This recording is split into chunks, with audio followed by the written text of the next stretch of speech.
Hei, tervetuloa tämänkertaisen videon pariin. Aiheena on vuoden 2025 työttömyysvakuutusmaksut. Mukana keskustelemassa Työllisyysrahaston rahoitusekonomisti Antti Klemola ja Hei, minä olen Karo Nukarinen, talous- ja rahoitusjohtaja. Kerropas Karo, että mitä Työllisyysrahasto nyt esitti vuoden 2025 työttömyysvakuutusmaksuiksi? No me esitettiin, että työttömyysvakuutusmaksuja pitäisi alentaa toista vuotta putkeen. Eli työnantajille esitettiin tasoa 0,61% ja palkansaajille 0,59%. Mikä tekijät sitten vaikutti siihen, että vielä näitä työttömyysvakuutusmaksuja voidaan alentaa vuodelle 2025?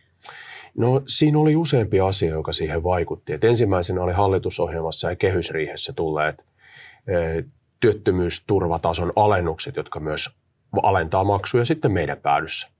Sitten toisaalta talouden näkymät, ne on hieman paranemaan päin ensi vuonna, tänä vuonna vielä vähän heikkoa.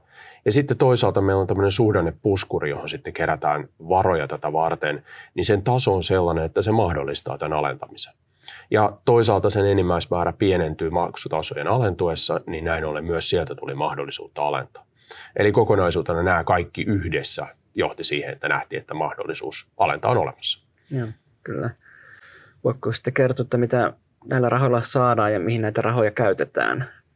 No oikeastaan se isoin, mihin näitä käytetään, on työttömyysturva vähän eri muodoissa. Ehkä näkyvimpiä osia on työttömyyskassat, joista valtaosa rahoituksesta tulee suoraan meiltä. Sitten rahoitetaan myös eläketurvaa, muutosturvamaksuja esimerkiksi, palkkaturvaa ja sitten vielä aikuiskoulutustukia siihen siirtymäajan loppuun saakka. Kuulostaa hyvältä, että se aika monipuolinen setti, mitä täällä katetaan. Kyllä.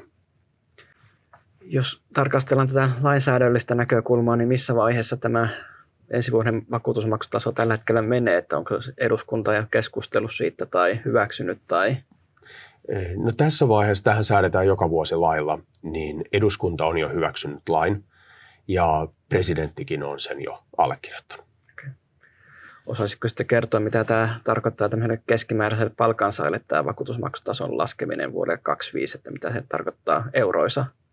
No sanotaan palkansaajalle, jonka tulotaso olisi vaikka 4 000 euroa kuukaudessa, niin tämä on vuositasolla semmoinen 283 euroa.